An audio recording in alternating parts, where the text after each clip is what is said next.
Good morning and good afternoon, everyone. Once again, thanks for joining Beyond Compliance. This is November 2020, where today we're discussing reducing human error in GMP with automation. My name is Aaron Bolshaw, VP of Marketing for SafetyChain, and the moderator for today's presentation. Beyond Compliance is an ongoing monthly industry update for food, beverage, CPG, and process manufacturers, specifically the fine folks on the line, such as the facility operators, QA, safety, compliance professionals. You know who you are. And we partner with thought leaders across different sectors, labs, equipment manufacturers, solution providers, consultants, and many more. We want to make sure that we bring you insights around the market that shape the way you're growing your business, delivering quality products to our customers, and of course, safeguarding all of our brands. So we really try to give you some things that you can take back to the plant with you to help improve operations each and every month. So SafetyChain is the sponsor of the webinar. So if you don't know about us, if it's your first time joining, SafetyChain is the #1 plant management platform that improves yield, maximizes productivity, and ensures compliance for food, beverage, and CPG companies. Trusted by over 1,500 facilities in North America, SafetyChain is the only complete solution for production. Think about, OEE, FTC, good stuff like that. Food safety and quality, of course, the QMS side, and also supplier compliance. So we are scheduled for about an hour today.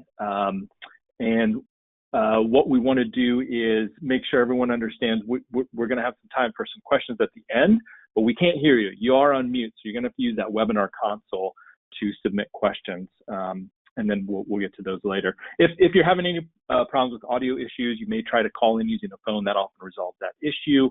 And then the answer to everyone's perennial question, which is yes, everybody that either registered or is on the line today for this presentation will get a link with the recording and the slides to share, study, hold dear, take them into that boardroom meeting with you, and impress everyone. So with that, I'd like to introduce our panelists today. I'm a little off the normal cadence, but Travis Cox is the Director of Sales Engineering with a well-known and trusted automation company, Inductive Automation. My guess is that some of you actually either know Travis or maybe even talked with him, have worked with him in some fashion, or may even have deployed some of Inductive Automation's solutions. So he's great. He's got a big background in HMI and SCADA projects, big, large, small, director of training. This is the guy that knows how to put the stuff in and actually run it.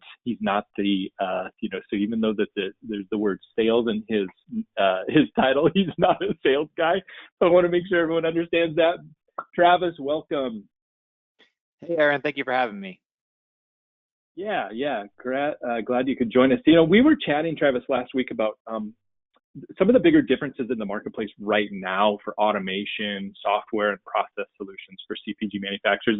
We both had the same sort of gut feel. We thought, we feel there's more attention right now from the C-suite in how the manufacturing operations and the fine folks running the plant are doing than any time in recent history. There's just more eyeballs going in there, and that includes, the GMP side of the house. CEOs, COOs, they're getting more interested. Yeah, absolutely. I mean, you could think the pandemic has really has accelerated, the C-suite to kind of look at their applications and their data differently.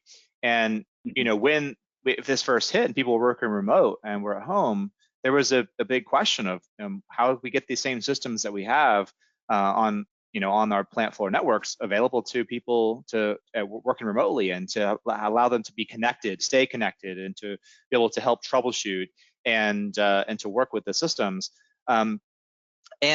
And so there was a big emphasis like, oh, do we have the right data? Are we connected to the right things? Can we provide the applications to people? How easy or hard is it with the systems we have in place?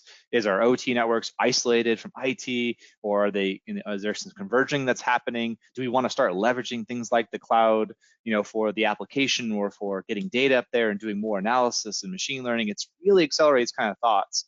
And I think a lot of companies are they're putting more investment into thinking about how they can leverage this, leverage people, and leverage the data a lot more. And it's really exciting to see because the technology is there today. It's just about taking advantage of that technology and helping it to help them improve their operations. Absolutely. Yeah, I couldn't agree more. And it's, we hear stories from our customers like, yeah, the CEO called me. That never happened. Like the eyeballs are there. And so it's a really fun time, very important time to be in these plants on the manufacturing floor. So before we get into the presentation, will you take us through, Travis, what give us who Inductive Automation is for anybody that's not familiar? Yeah, absolutely. So Inductive Automation, we are a software company. It's all we focus on. We don't do any hardware or any services. We purely make the Ignition software platform, which I'll talk a little bit about here in just a minute. But our company was founded by a systems integrator. So our owner, he owned an integration business for over 25 years and was simply frustrated with the software in the market. So the off-the-shelf products that were there. And he was frustrated for a lot of different reasons. He identified over 25 pain points. Some were technical concerns and some were licensing concerns. And ultimately, he thought there's got to be better solutions. And so he looked for off-the-shelf products that could leverage more IT standard technologies that were a little bit more open rather than being so proprietary. And he couldn't find anything. So he said, let's build our own software. Got some software engineers, built a plan, and ultimately really wanted to kind of reinvent how SCADA was thought about in the industry. Today, we have quite a big footprint. We can build any kind of HMI, SCADA, MES, and IoT applications. We have a very diversified customer base across virtually every industry worldwide, and we have a very strong integrator program. So these integrators are the ones that are building these solutions and providing services to end users. Of course, a lot of end users doing the applications themselves as well. But Ignition is used by 48% of Fortune 100, and there's a lot of companies that are using it as a corporate standard across the board, helping them solve their solutions at the enterprise level. If you want to learn more about Inductive Automation, you can go to our website, inductiveautomation.com/about. Very good. Very good. Yeah, so GMP automation, reducing human error. We are all human, except for the machine and the robot. But who's controlling them right now? As we still control them, and we won't get into AI, but ultimately, take us through, how we need to be thinking about, the industrial application platform. Sure, and let's definitely get into that. So real quick, I just wanted to mention Ignition, our software platform. So it's an industrial application platform. So it's really a development toolkit to build any kind of application. Typically, it falls in the category of HMI, SCADA, or MES. But some of the unique things about Ignition is the licensing model is unlimited. So we pay for a server license, you get unlimited tags, screens, clients, device connections, projects, and more. It's fully cross-platform, so it runs on the server and the client side on any flavor of Windows, Linux, or Mac OS. We support container like Docker as well. We have a Docker Hub image. And we're very much built on IT standard technologies. It was, to get rid of proprietary solutions and go to more open, interoperable, and more IT standard or focused solutions. Very much a server client architecture and completely web managed. Open your browser to do the configuration as well as to see the application there. So we're here to look at reducing, human error in GMP manufacturing. And this is a really, I think, an important topic. As we said earlier, Aaron, the C-suite is definitely looking at their solutions. They kind of potentially, for a long time, you kind of looked at, well, the OT's they're managing that, that's producing product, and we're gonna kind of let that happen, and we kind of focus on our attention on the business side. But there's more need for these worlds to come together, the OT and the IT worlds to come together, and there's a recognition that data is important, people are important, and we need to make our systems more efficient and to work better and to be a little bit more modern. If you look at some of these systems, they can look a little old, 10, 15 years behind. And so it's really kind of important to take that high level view and see how we can help improve. And I think one of the biggest areas people are looking at is how can we help our operators be more efficient and do their job better? And ultimately that can reduce a lot of human error as well. So that they're not, stressed out working with these systems. So today, what I want to talk about is the fact that people are human, and we can certainly make mistakes. A lot of companies have taken that kind of blame approach where they're forcing, people to go through training, and there's a different approach you have to kind of take with that. So I want to talk about how we can improve. What are some things that we can look at, and then there's some tips that we can do, especially from the OT side of the fence on the plant floor, that can really help modernize, and it can help reduce human error, and it can help increase the efficiency and help you get more ROI out at the end of the day. So that comes into digitizing and reducing manual work, capturing more data from the plant floor, and applying some techniques to your SCADA applications or different applications you have, some high performance techniques in particular, and then looking at getting data to more people, because data is extremely vital. As Aaron said, if you have any questions, please put them into the GoToWebinar area, and we'll get as many of those as we can here at the end. So let's get started. First and foremost, it's important to understand that people are human, and we can make mistakes simply because we can. And it's really something that's it's really important to look at. When you have systems that are out there, people the operators are trying to do a lot of different things. They're trying to run the operations, trying to interface with the systems. There's potentially a lot of asks on them, and especially in some high stress times where things aren't running as well or some downtime, the human error can be a little bit higher on those, because there's not a lot of potential. They're focused on so many different things. Human error is incredibly complex in terms of how people are, when mistakes happen, what that looks like. Most systems that are out there do not directly consider human error prevention as part of the design.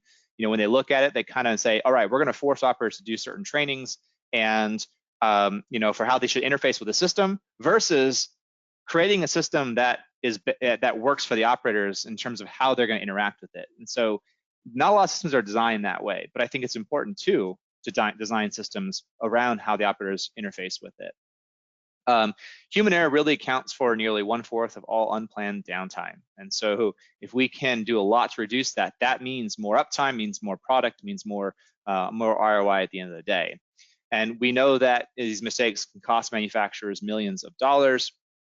And there's again a lot of things operators have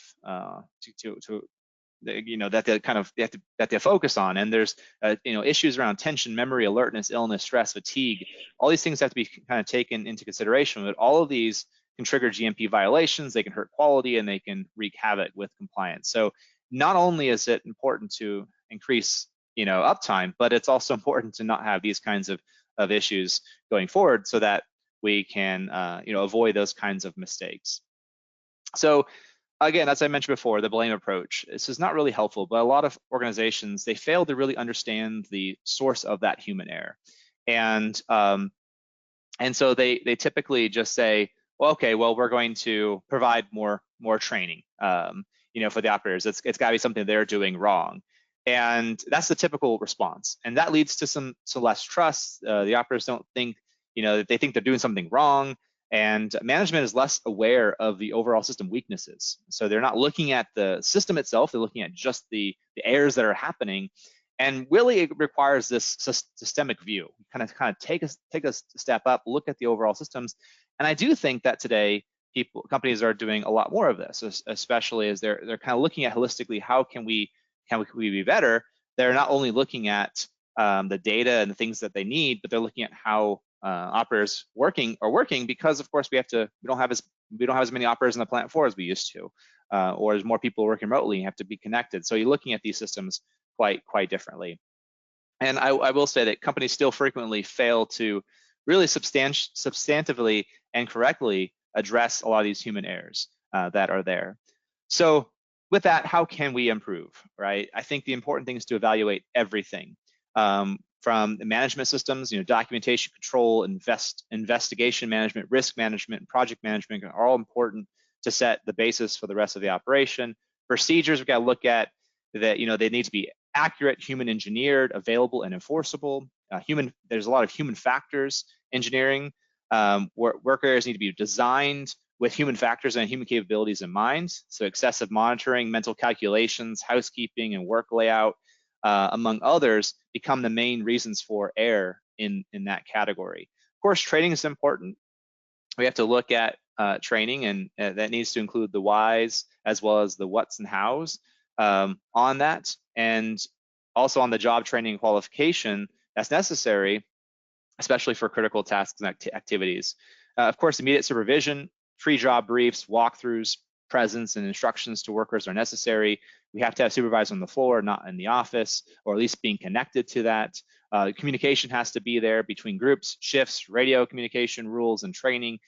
Employees should know what needs to be achieved daily and the proper way to do it. And the individual performance, the need to evaluate conditions that could potentially create cognitive overload that creates attention and memory failures. Some of these conditions include available time on the job, fitness for duty or fatigue management, complexity of the task and design. I mean, there's a lot of things to look at as you can see it. But I will say I'm coming more from a software standpoint, and there's a lot of things that we can do from the applications that operators interfacing with, and the sensors and the data we have on the plant floor to help reduce a lot of these. So really kind of think of those interactions a lot more. But it's good to kind of take this entire approach, think of it holistically, figure out the ways in which we can make everything, improve everything, make it more efficient there. So today, my tips are going to be very much focused around software. And this is how some of the things that we can do on our OT systems to digitize and reduce manual work. Really, it comes down to connecting systems and removing data silos. We're going to look at how we can capture more data, and that could be the introduction of new sensors or edge. We'll look at there. And then there's some definite techniques we can apply to our HMI SCADA applications that can make them much more efficient and make the operators and give the operators a better tool that they can interface with. And then lastly, we'll look at getting data to more people, how we can leverage that data in a lot of different ways, again, to kind of help reduce that error. So let's start first with digitizing and reducing manual work. This is, I think, a really important area that there's a lot of focus on these days. I'm sure a lot of you probably have kind of seen this. You have a lot of silos of data, maybe different systems that are completely independent. They don't talk to each other. So you might have your HMI or SCADA system that is completely independent from maybe an MES system or a quality system. That can be completely independent from a maintenance management system. Of course, a lot of these are independent typically from ERP. And so there's no connectivity necessarily between these systems, and where a lot of companies rely on people to move data between these systems. And obviously, if we're moving data manually, that can lead to a lot of actual error or misinformation with that. So we have to kind of look at the plant floor and these systems as a combined system, something that allows these products to work together seamlessly. And this is the approach a lot of companies are taking is, I don't want silos anymore. I want connected systems. I want interoperability. That means we have to get away from proprietary. We've got to get some more open standards. And so your system should be able to talk, from a SCADA perspective, it should be able to talk to PLCs. It should be able to talk to maybe databases, especially SQL ones, if there's IT systems you want to talk to. LIMS devices, barcode scanners, scales. It needs to communicate to other software products, whether it's MES, QMS, or ERP systems. Maybe that's done through web services like a REST or SOAP API, or leveraging standards like OPC UA and MQTT. These are ways that these systems can be connected just together. And then ultimately, the people that are launching the application will have more available to them to look at than these silos. They don't want to have to go to 4 different places to kind of see that data. So really, it's all about streamlining these processes. It's one thing we can certainly do is eliminate whiteboards, and we can eliminate clipboards. People are writing these things down manually. That can go to a more digital form. There's a lot of products there that leverage databases, and especially SCADA products that can do it along with the actual SCADA screens there. And eliminating personnel transferring data from one system to another. And that leads to a lot of human error. If we can have these systems communicate automatically and send that data, that can just happen behind the scenes, and the operators can focus on the jobs that are more important than moving data around, or having shift supervisors write down schedules, and bringing it down to the plant floor, and then getting the results and sending it back to ERP, and all that should be kind of more automatic. Today the technology exists to make that happen. It's really about capturing data automatically. It's about having integration between these systems, maybe creating more heads-up displays.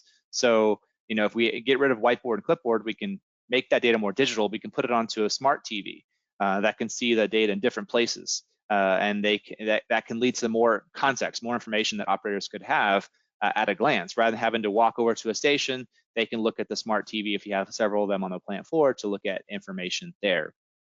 It's also kind of important to leverage things like RFID or badges or barcode scanning. You know, one of the things that I see a lot in systems is we have operators who are manually typing in data, you know, into the system, whether it's, you know, when something comes in from a quality aspect or from a sequencing aspect, or if they're just putting in downtime information. Obviously, if they're typing that data in, it can you know, has more possibilities for error. If we can scan things, make things a lot faster for them, that can really make the operator more efficient and can obviously reduce the error quite substantially. So these seem like obvious things that happen, but it's, you know, you have to kind of look at these and try to really put procedures and put action plans in place to modernize these and to make these things a little more connected. And again, to look at what the operators are doing manually and try to make those processes automated in there. In this next part, I'll give it a more specific example of how we can provide some automation by, you know, being able to capture more data. Sometimes the reason people are entering in data manually is because they don't have the information there, you know, that they can interface with. Like, for example, they could have a scale that they're putting product on, and they're seeing the readout of that, and that's not connected. So the only way to get that data into the system is to enter in what's on that scale. Well, a lot of times we can capture that. Maybe we can connect to a serial device, or we can add a sensor in place that's not there before to then capture that readout and automatically bring into systems. And that's what we're kind of getting at with capturing more data, being able to do more with that. And I want to kind of give a view of a legacy, sort of a traditional SCADA system architecture, and then look at how we can not only get, you know, be able to get more data into the systems, but how we can transform how data flows between the operations and the different systems that are there. So I mentioned how we need to be more interoperable with the programs, but how does that actually look? One of the things I think is really fundamentally important is changing the architecture that's on the plant floor, on the OT side, to be a more modern architecture. What we do today is we have SCADA systems that are connected directly up to our PLCs. So a lot of PLCs we have, they're going to be there for a long time. We're not going to replace them. It's very expensive. And they have various drivers or protocols to communicate to them. And SCADA systems have these drivers in play. And so we've connected the SCADA directly to those PLCs. And a lot of the existing systems, you know, they might be proprietary, and they might pay for how many tags or devices you want to connect to. Or if you want to launch an application, you got to pay for every application that's out there. Those are all going to be barriers and are going to also lead to human error, because we need to unleash the innovation and get data to more people, which we'll talk about later, and remove some of these barriers so that they can have the right tools that work on the plant floor.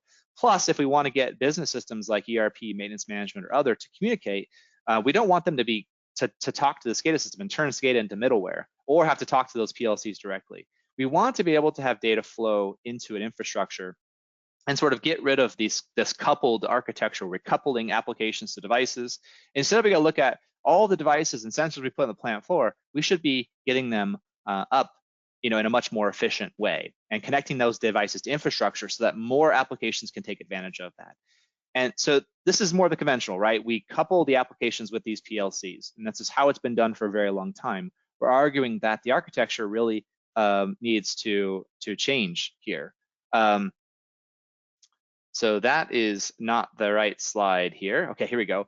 So instead, we're looking at an actual decoupled architecture. So if you can imagine your PLCs or your sensors or intelligent devices that have its source of data, instead of connecting applications to those, have those publish their data into infrastructure, and then have the ability for applications to subscribe and get access to that data.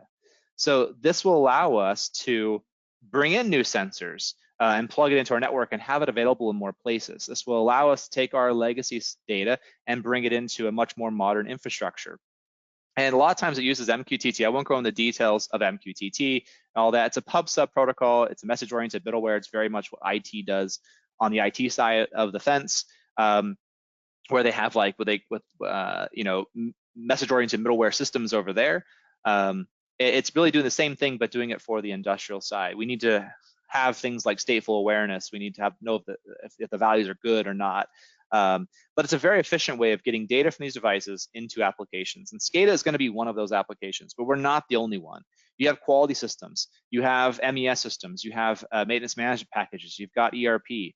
And yes, software packages can talk to each other potentially, but it'd be much better if these applications can get right to that source of data. And that's really what we're getting at, is leveraging this kind of architecture. And what it really looks like at a very simple level is for a lot of legacy PLCs, we can connect a piece of software. Ignition happens to do this, but there's a lot of options out there. Connect to those PLCs directly, their polling protocols, and basically do a conversion, do a protocol conversion over to MQTT or OPC UA. And then the ERP, maintenance management, other are not talking to SCADA anymore. They are talking, they're getting that data from the infrastructure. And that's a really great way of being able to leverage it. Of course, if we do that, then the data is more accessible. It's more available with that. So a lot of people are putting in systems in parallel. They're able to do some more with that system as well as get data to more places. I think that's good. But ultimately, I think the best approach is to add edge computing in for our legacy devices, for these PLCs that don't support a more modern protocol. And there's a lot of advantages of edge computing. You probably heard of it a lot. You see edge computing in a lot of Industry 4.0 or digital transformation webinars or conferences. But the idea is to put compute right near the source of the data. And so for PLCs, we can pull the data right at the source. We can pull at faster rates. So maybe we can pull at quarter second rate versus what we've been doing before, because we have that edge right next to it.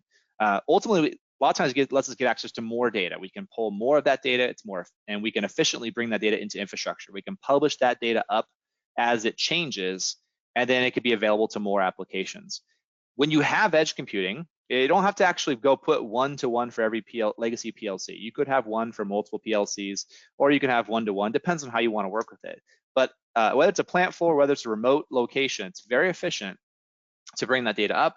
And we have this computer out there that can do computing, like things like analytics, machine learning right at the edge. You may not be ready for that quite yet, but if you get your infrastructure ready, you have some options, and it can provide some more security, can provide some more scalability with the system. So what that can look like. Yeah, and Travis, I just wanted to reiterate one thing about the scalability. A lot of folks that are on the floor they're doing this, they may not understand like the detail that goes into transferring data, but it can be a heavy load.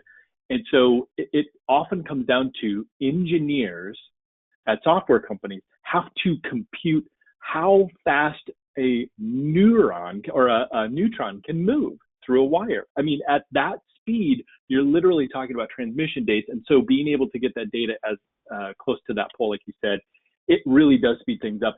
And that scalability, all that means is you're going to be able to move into market faster. You'll be able to make faster decisions. You'll start to get to more real-time data right in front of your face when you need it, instead of, oh, next week when somebody finally has emailed me that report, right? That's the scalability and the speed that we're talking about there, right? Exactly, and if you look at this kind of architecture, you can see that we have so here's an edge computer that is there, and it's right in front of a couple of PLCs, it could be one or many of them, and ultimately that can get data into MQTT or some other, again, some open standard into infrastructure. And then basically we could have SCADA or other systems or maintenance management, ERP, we can have them, you get that access to that data as well. It's about being able to leverage something as an open standard. And I failed to mention MQTT is an open standard. It is a OASIS standard, and that means that, and it's really simple. There's any application could support it. And IT, they already use MQTT quite extensively. In our personal lives, we actually use MQTT. It's the backend of Facebook Messenger. It's the backend of Amazon Echo. And a lot of IoT applications, it's de facto standard for it. The idea is to, again, kind of have that decoupled architecture and bring data into infrastructure and build better solutions. So we can have a SCADA solution that's better. We can provide other solutions that can do some reducing of manual work, getting more data, more sensors in play, and ultimately we can leverage that data a lot further. And these are the ways that we can really improve. And I mentioned earlier about the idea of like the scale. There's tons of examples out there of introducing some sensors that really help operators not to do that manually and bring data into the system manually. A lot of times people have whiteboards or clipboards because of the fact that they can't capture that I/O directly. And I think it's really important to look at your systems and take that holistic approach. Where could I introduce some new sensors? There's amazing ones out there today, and I put a couple examples up here. I'm not trying to sell any of these things, but there's products out there. By Opta22 has remote I/O, works with any kind of I/O configuration, just one card, any kind of analog or digital inputs or outputs. It's all software configurable. There's things like Signifier, which provides analog and discrete inputs, outputs that has cellular, can publish data directly. Things like Wizard, where you don't have to run power or conduit. You can just have these pucks out there connected to I/O, and basically through a mesh network, it could bring the data up to a centralized system. All sorts of different kinds of products that are there that we can introduce in a very efficient way, and they're very cost effective. They're not expensive. Often there's no PLCs that are needed here. There's no running power or conduit as well, and they're plug and play. We can just plug it in, get that data, and start leveraging it a lot further. And so if we did that, it really can help us, especially around the human error in here in particular. So let me add one. There was that bar, the scanning of a or the scale that has the you want to get the weight. That's one example of if I'm taking a readout manually and putting it in the system, we should do that we should digitize that. Another example is with downtime. We have a lot of systems where it requires the operators to put those downtime entries in play and tell it when it started, when it ended, what the actual reason was, and then they go look at those spreadsheets or they look at these whiteboards to kind of determine, well, what was the bigger issues? And it's really difficult to do that. We need to digitize downtime so we can get to the root cause a lot faster and accurately capture the events start, the event ends, and sometimes we don't know what the actual reason is. But if we could put sensors in that can determine that reason, it takes that away from the operator. They don't have to select anything. It would happen, and they can just see it on a heads-up display. And the operators will gain more. They'll get more context. They'll gain more confidence in the systems. They'll know how it's running, and then they can focus on the production. And then come back around at the end of a shift or end of a production run. They can look at the data, and or they can look at across multiple runs and see, well, what are our big hitting issues? What are things that we should focus in on? And having the data at their fingertips allows you to kind of get to that next step. So human error comes in a lot of different ways, and it's really about how our operators interfacing with our systems. There. All right, Aaron, I know you wanted to kind of do a poll here. Yeah. So let me take over here. So we just wanted to kind of capture some attention back from everyone. This is some really cool stuff. And by the way, that downtime, automatic downtime, that's going to drive your OEE. If you're out there and you're looking to understand how you can get better real-time OEE scans, this is it. You've got to be able to connect with those things. So let me pull up this poll. We just wanted to ask everyone, there's a maturity level system out there that's often used. And I wanted to ask everyone what best describes your plant's GMP maturity level as far as automation goes. So I'm going to launch this poll, and it's going to give everyone the opportunity now to, it'll come up on your screens in just a second. And what we want to do is just click on the one that best describes where your plant's at right now, right? We're not talking about the entire organization. Maybe you got two plants, one's better than the other, whatever. We want to understand, are you more manual, reactive? Are you in, you don't have improvement initiatives? Do you have that second tier where you've got short-term compliance focus, but still disparate systems? Is it integrated systems? You've got key metrics that you want to focus on and that you measure, and you've got this prevention focus, which is a little bit further ahead than that compliance focus? Or do you get to that enterprise-wide proactive focus, and with you got processes that begin to assemble it themselves into best practice, right? So, and then the top one is that you got that culture of quality, you got end-to-end processes, predictive metrics, and things are humming along. So give it one more second for folks to quickly vote, and we'll wrap it up. And we're going to show everyone where they're at. We've got 40% voted, 41. All right, I'm going to close the poll here. I think we got a couple of people still reading through going, wait a second, where are we? Travis, I know what's going on. They're going, are we integrated? Are we short term? I don't want to say we're manual, but we are. Don't worry. We're not going to share It's names. okay. We don't know who's clicking what. But all right, so we've got past 6. I'd say it's perfectly okay to kind of really have that realization of where you are. I think that realization will help spring, some more thought in terms of how we can use these techniques going forward. Yeah. So I'm gonna show everyone where we're at. So Travis, what does this say to you? Right. So I mean, this is pretty telling. It's pretty much what kind of we expect, and this is from the discussions that we have with a lot of customers. Still, a lot of organizations are doing quite a bit manually, right? Very reactive processes, and a lot of the techniques we talked about before. Digitizing, getting more data, reducing what operators are doing, kind of focusing the systems for them. These are efforts that they look at as being very costly, very hard to do. Can't do it in parallel with existing systems, and so but you can. There's really great technology and tools today to be able to do that. But it's a very common thing, right? And it's just they may not know necessarily where to go, or they don't have they don't know what tools to bring into the system.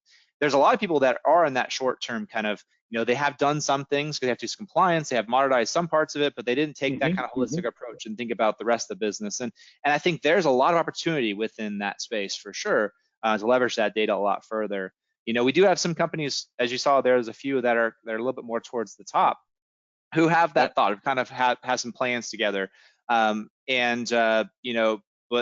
it takes acceptance to kind of get that level. I would imagine that people that are on the short and the manual is probably there isn't that acceptance across the board, and from not only the OT side, but also from the business saying, here, we need to really focus on this and get investment and get everybody on the same board. I bet you it's probably one of the bigger things, bigger reasons that it hasn't really gone there yet.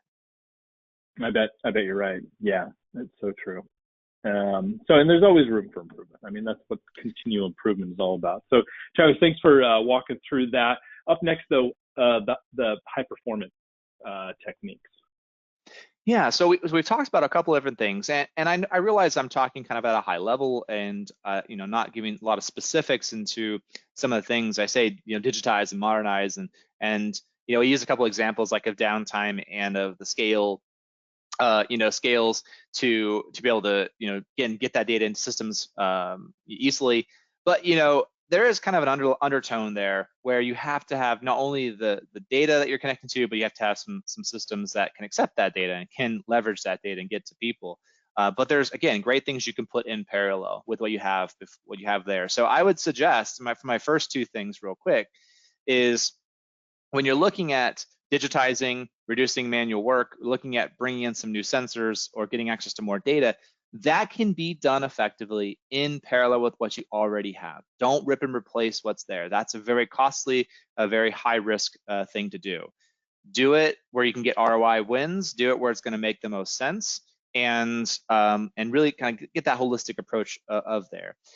This next couple of things that I wanna focus on here are really gonna be around some of the focus on the actual application itself. The system you're building, so what you have on the plant floor, and they go over to that panel PC or the HMI and they're interfacing with it, we need to make that the best possible tool for them.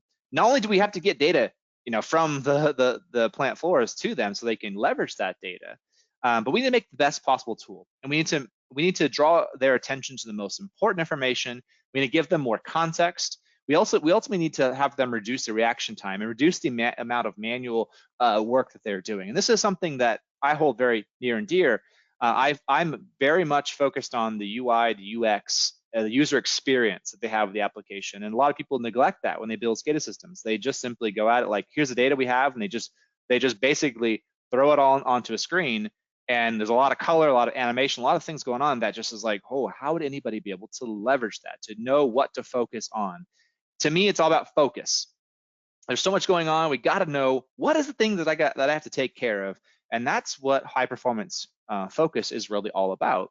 And I want to give you some examples of that here. And these are more like examples that we use every day. So consider watches, an analog watch versus a digital watch. a digital watch is really great and shows you exactly what the time is. You can look at a glance and you can see, it's 3 o'clock, right? So it's really, really good at that.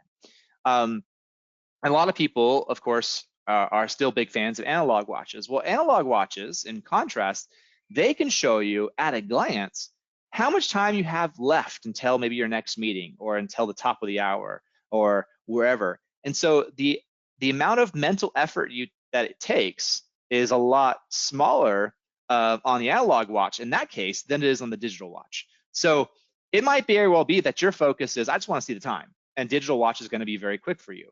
You're not having to put much mental focus. But it might very well be as, how much time do I got left? And I need, and kind of give you that automatic sense. Well, seeing that range is going to be much better from a cognitive load, and it'll be much faster to do it. So analog watches are going to be more efficient to do that. So, imagine to have to this kind of example, to have to do that across hundreds or dozens of different values or numbers that are crammed onto a screen. Another example is this next one, and I love this example. It's straight from the books. But if you were to go get your blood pressure, and you get that first reading, the one on the left over here, and it says, your blood pressure is 122/93. You'd be like, cool. I don't know what that means. And so you're gonna go look up in a book, or maybe there's a table next to it where you can see what that is, and you kind of look and say, oh yeah, okay, 93 is not very good. But you didn't know by seeing this value. And a lot of HMIs, that's what they do, is they just put the readouts right there. Here's the tank level. Here's the temperature. Here's the humidity. But then you rely on the operators to kind of cognitively think of whether or not that is in the accepted range, or if it's good or not. Well, high performance techniques basically say, do something like this. Give it more context, and clearly state that they can see that this number is in the wrong range. And that is going to help reduce that reaction time. They can quickly see that there is a particular issue, draw their attention to that. That's the idea of these techniques. Now, if we look at that from a real HMI perspective, I threw up an example here of an HMI, and these are using high performance techniques. And there's quite a few different techniques that are included here, and there's 4 of them that I want to talk about.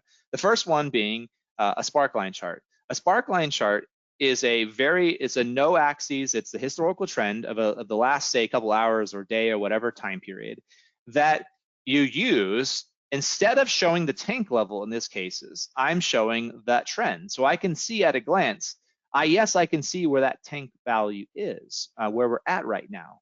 But I can also see how it's trending. Is it trending up or is it trending down?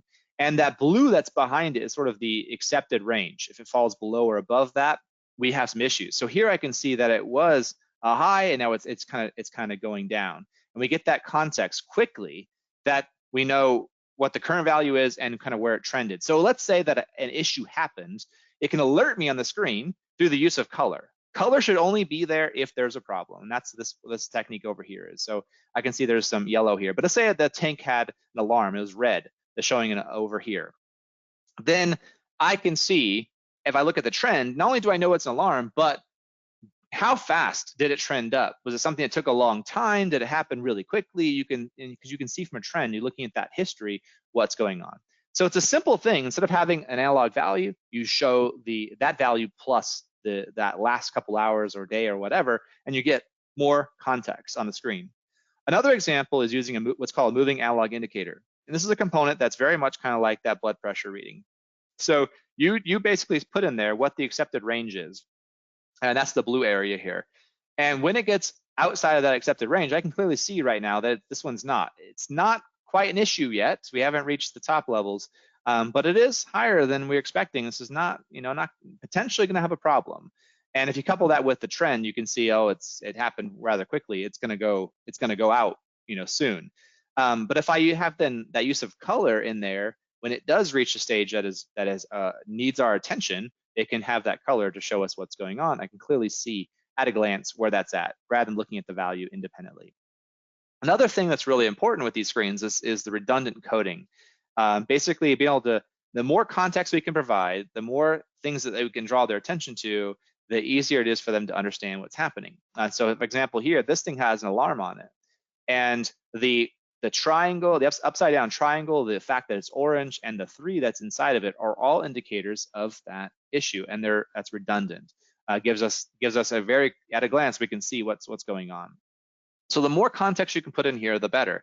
And if we do integrate with other systems, like a maintenance management package or MES package or whatever, imagine that you had a piece of equipment and you're seeing the screen, the state of it, and there's some issue that's happening.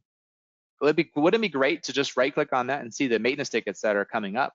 Or wouldn't it be great if the SCADA system can automatically issue a maintenance ticket when an issue happens, rather than have an operator go in and manually bring a technician over, or manually go into another system and enter in a ticket, say, I got to get this machine fixed at some point, or worked on at some point because it's starting to go out of the range. It's these kind of simple things that really make our systems more effective. And looking at that, I think, is an important thing to do. Now, the last thing I want to talk about here is getting data to more people. And this does seem pretty obvious, right? I just need to get data to more people, but there's a lot of barriers to doing so on the OT side of the fence. A lot of applications that are there are very prohibitive in getting data to people because it costs a lot of money. And there's licensing issues, or it's very hard because I have to install software. I've got to then license it. I got to restore backup, or whatever it happens to be. There's many steps to doing that. So if I want to get an interface onto a C-level's desk, or somebody remotely at home, it might be very hard to do that. And I think earlier, Aaron, you asked me about the kind of how people are looking at this differently, and C-levels looking at it differently. I think the pandemic has made it very obvious. If we don't have access to our systems, how hard was it for people who are at home to see the data? And in a lot of cases, it was very difficult. They didn't have systems in place. But the great news is you can put things in parallel. Again, you can put something simple in parallel. It's going to be able to leverage that data in more ways. There was a slide earlier that kind of was out of the order, but it's all about access to the data. We want to be able to see, control our process anywhere. And I think this is the most important aspect, right? Today, people are moving around, and we need to have our systems be movable, and that's leveraging phones and tablets. We need to be able to do that in a way where there's no installation, no restoring backups, no licensing. Whether they're on the plant floor, whether they're at home, whether they're in their office, we need to be able to open up the application. That could be on our PC, could be on our phone, could be on a panel PC, a smart TV. I mean, heck, if I was at home and I want to look at my refrigerator, I can open up applications there if it was leveraging, in this particular case, leveraging HTML5 as a pure web application. We're very used to this. We go to our G Suite, Office 365, we go to Google, Facebook, all these things. Just simply go to URL and you get access to the data. You stay connected, you get all that relevant information. That should be how it is on the OT side of the fence. And their web browsers and applications that are the cloud-based in particular are all, it's like the most pen tested, the most developed on medium in the world right now, because we can run them anywhere. There's no plugins. It's very simple. And so they have a high level of security around that. And they allow us to do quite a bit. We want that experience people have in that world to have the same experience with their OT systems, and we can put that in parallel and be able to leverage that. And I mentioned security, but it's important. Security is paramount. You have to use the modern cybersecurity protocols infrastructure. Things that you see in your browser, the HTTPS, that green check is trusted in your browser, it's good. Identity management. So when we log in system, maybe there's two-factor authentication. You might have that where you have to go and enter a code in that you got sent as a text message or some other form that verifies who you are, that extra layer. And IT loves this. This is how they can secure their infrastructure. And this is a critical part of their strategy, is to leverage these industry-leading things. So IT's been so disconnected from OT because systems are so proprietary. They didn't leverage this technology, and they looked at it as, well, I can't connect it here because I don't know how to secure that environment. So I'm just going to isolate it. I'm going to VLAN it off or have two separate networks. And that's we really have to kind of bring these worlds together and work together towards leveraging the data and the applications a lot further. So security is paramount. Again, there's systems you can easily put in place that have that there for you. So, hopefully here with these techniques, we've shown some different ways that you can look at reducing human error in particular, because it's really about focusing on that operator and what they're doing, what they're interfacing with. Yes, it might be investing in some new sensors, or it might be investing in some software to get data to more people, or it might be just looking at what you have and kind of fixing it, making it better, making it more efficient, or looking at how to digitize. I can guarantee you that these efforts are worth the investment. You can get huge return, and in a lot of cases, people pay for it extremely quickly. And there's nothing to say. There's no number you can put on. There's no price you can put on operator engagement and their happiness level. The more happy, the more connected they are, the more engaged they are with the systems, the more they're gonna do for you, the more you're gonna get out of it. And I can tell you that when companies have taken that approach and they really focus on operators, instead of blaming them for things that they're doing wrong, ask them how we can help them do their job better. I promise you, with that and these techniques, human error will be non-existent. Yeah, that's a really good point. And it's so important to stress again too, Travis, where, that frustration and stress at that user level, I think we all see the memes, right? 2020, it's been this hell of a ride. And oh my gosh, that's a real thing. It's happening, especially in food and beverage, where you're considered essential employees. You're being asked to go into work with this pandemic. And oh my gosh, now we're seeing outbreaks here and there in these clusters. That stress magnifies any kind of human error because people are on the edge, right? And so when you do these, when you follow some of these instructions that you've put forth for us here, you reduce that. You reduce the stress. It's more calm. And a lot of it, I like how you really painted the picture about,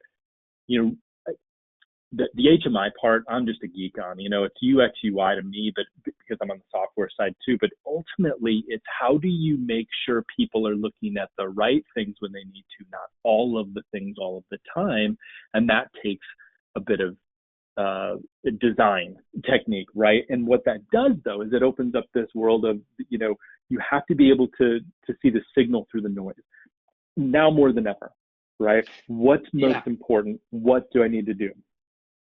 Yeah, we all love pretty graphics, right? And 3D graphics, but they're not helpful for the person that has to run the operations. They know what it looks like. They're looking at the plant. They're looking at the line. They see it. They don't need that representation on the screen. They need the right data on the screen. And I think, when we can have the IT and the OT really understand together and work together with all these, there's just so much value that comes out of it. Yeah, it does.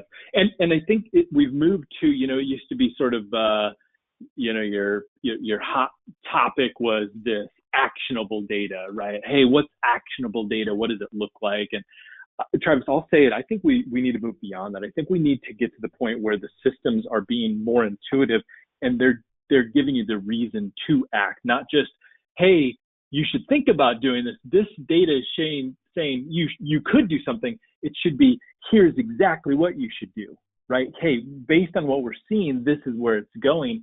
And we haven't even started to talk about machine learning and artificial intelligence, but it's happening. I read a figure yesterday, Travis, that I think it was Deloitte, but don't hold me to that. I think in 2021, about $78 billion is going to be spent in artificial intelligence. So it's one of those things where it's like, oh, it's not just a topic, it's happening, right? And the more you understand how these systems, the HMI that we're talking about, are inherently, the importance in our plant is more than ever. And I think that's what we were talking about too earlier, where there's a lot more CEOs, CFOs, COOs, a lot more focus being put on the data, making sure people are taken care of. And but ultimately, boy, let's just put it out there. Let's make sure our operators are safe, that they're well trained, that they've got good systems that don't stress them out and make them think too much. I mean, there's probably more than a few people that still have to carry around a calculator on the plant floor, right? That should okay, let's eliminate that. Like, the system should be doing the calculations for you, like the systolic, the method or the example you shared earlier, Justin. So here's a couple of things that you can think about for cost. Yeah, go ahead. I was going to say one last thing to that, which is, don't get caught into trying to think you have to tackle all of it. Don't try to do that. Tackle things. Look at the low-hanging fruit. Tackle those. Start your modernization efforts. you'll get to a place where you can invest and do machine learning analytics. But if you don't look at these systems now, it'll be an even harder path to get to those systems in the future, because they're going to be more and more disconnected. So definitely take a look at Yep. these things, and there are people that can help you along the way. Yeah. Yep. Definitely. We do have just a couple of questions. I wanted to get through very quickly a couple of them. One of them, and I think you showed some really cool architecture that looks like a lot, but you just mentioned it. This person is asking, is there a good way to start going down the path to getting automated? What's a good way to start the process of getting automated downtime data? Just these simple things that we can do. Can you explain, just if you were going to walk into, let's call it a single facility, maybe a couple of lines, what are you going to say to the plant manager, right? Yeah, that's a great question in terms of getting started there. If you focus on OE downtime as one example, you can easily get a system that you put in parallel with what you already have. You can communicate to the existing PLCs. If you don't, you have to take a look at what data you do have. Do you know when a machine is running or not? Do you have sensors for any sort of detection of why it would be down? And kind of look at those things and potentially figure out whether you should put some new sensors in place or not. But then easily just put a server in place. So I'm not selling ignition, but let's say you happen to choose ignition. You put it in parallel. You can connect to that equipment. You can start logging some of that data, start seeing it. And the more you log it, then you visualize what are your bigger downtime regions, what are happening. And it's accurate because it's getting it right from the PLCs. That's a perfect way to start. And it doesn't have to be expensive to do that. To put it in parallel with what you got. That's a really good approach too, which is you're signaling to your plant and your operators, hey, we want to be able to make sure that we're getting the data properly this other new way, this advanced way automatically, and it gives them the ability to sort of drive confidence into the new system, right? And the sensors are, there's all sorts of things. This OEE is just one, downtime is just one sensor. If you think pH, acidity, you can automate the scale. I always thought, Travis, the example you're giving just a minute ago, but you don't have to start big. You don't have to rip and replace big stuff out. Is there a place where you can see an operator where they're weighing something and then keying something in? That's a really simple thing to fix. You plug that weight, that scale.